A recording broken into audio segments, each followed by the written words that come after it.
Hello, today we'll see how to detect land use land cover changes by using QGIS. So the first thing you need to have is a semi-automatic classification plugin. So if you don't have this, it's perfect. Just go ahead to plugins here, manage and install plugins, and make sure you have a well-connected internet. So here you will be able to search semi-automatic classification plugin and you will be able to install it from here. Now that I have semi-automatic classification plugin, I go to my browser so that I can get my data that I downloaded. So I browse for my data. They're in the desktop. So here I have my Landsat imagery and my study area. So I'll select the bands that I'll use. And here I have my shapefile of a color. Okay, now that I have my shapefile of my study area and the Landsat imagery, I go ahead to semi-automatic classification plugin. Here I select the band set. So go ahead and refresh and you'll see the list of bands. Select all bands and add them to the band set 1. So after you have created the band set, the next step we'll see how to clip the imagery according to my study area. So go ahead to the pre-processing tool.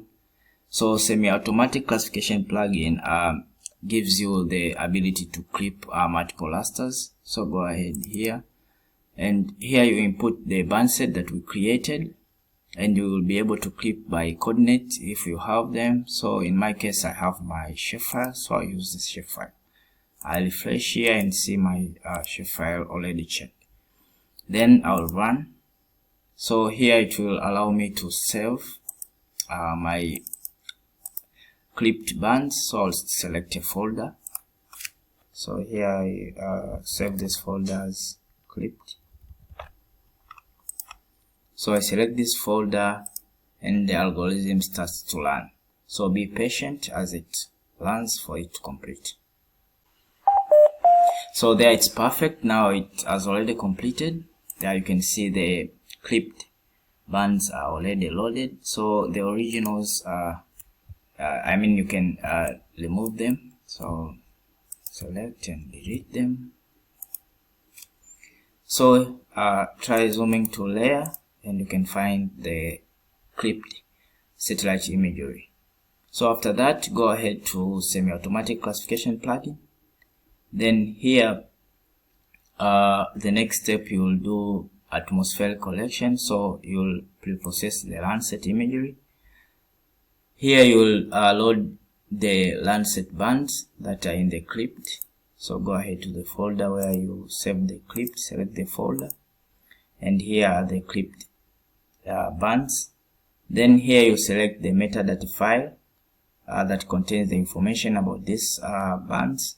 So go ahead to the original satellite imagery folder, so this one, open, and here you'll see the extension MTL. This is the metadata file. So load that and the data will be filled here. So the algorithm you use, you can use dark object subtraction, DOS1, or you can perform pan sharpening for RGB. You can maximize the resolution to 15 meters. So for this case, I'll just select DOS1 and click run. Then here I will save this into a new folder that is pre-processed. Then that's okay. I select this folder and I let the algorithm run. So be patient, it will just take some time. Now that it has already completed, go ahead to the next step. Go ahead to the band set.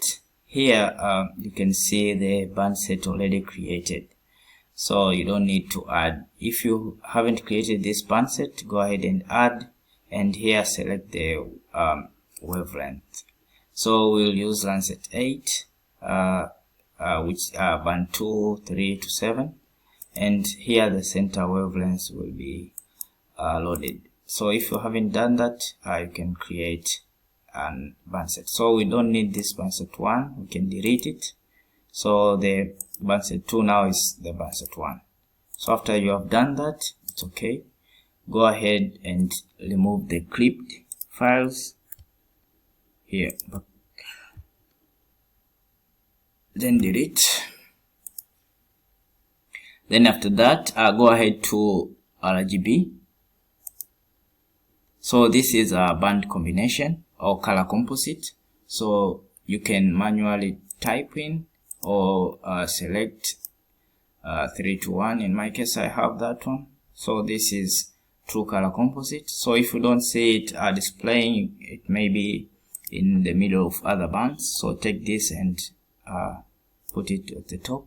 So now you have the bands, the color composite. So you can see 3 to 1 is a true color composite. So what you see, it's how it is reflected in the world. So go ahead and these are vegetations, and these are streams, these are built up areas, and these are bare soil. So you can try figuring out any land use class. Another way is you can go ahead and check this ROI creation tool, and here when you place this cursor on the image, it will try to show you the spectral signatures of different pixels. So if you go ahead to this point, you can see there are negative values. So these are water bodies. You can go ahead to these places. Here you can see it's 0.8 higher spectral signatures are for vegetations, and also you can try seeing at this point 0.2 for bare land. So let's go ahead and do unsupervised classification. Now, in order to do unsupervised classification, go ahead to the menu bar here and click semi-automatic classification plugin. Then go to band processing. Then here you see clustering. So here in clustering, select the band, number of band. I'll use band 1. And here I'll use the method isodata. Then here I'll select, I'll just leave them in default, 0.01, 0.2. Then the number of classes will be 10. Then I'll use also a random seed signature and minimum distance. Then click run and save this as a cluster. Then save. So the algorithm will learn and classify the pixels according to the criteria that you loaded here. So be patient, it will take some time, and you will get the results.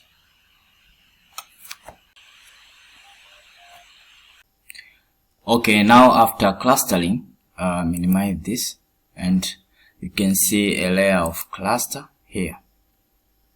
Now that we have identified the 6 classes that we are going to classify our image, go ahead to semi-automatic classification plugin. Then here in the post-processing, you'll find the classification tool. So from here, go ahead and select the classification that is the cluster. So this one. Then here, go ahead and calculate the unique values, which are the same as these values. So go ahead and click this. So it will just take a minute. Then here is where you can reclassify according to the 6 classes that we identified.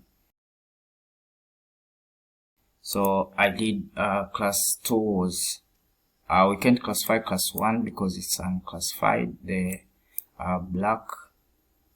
So we'll start reclassifying from class 1 here.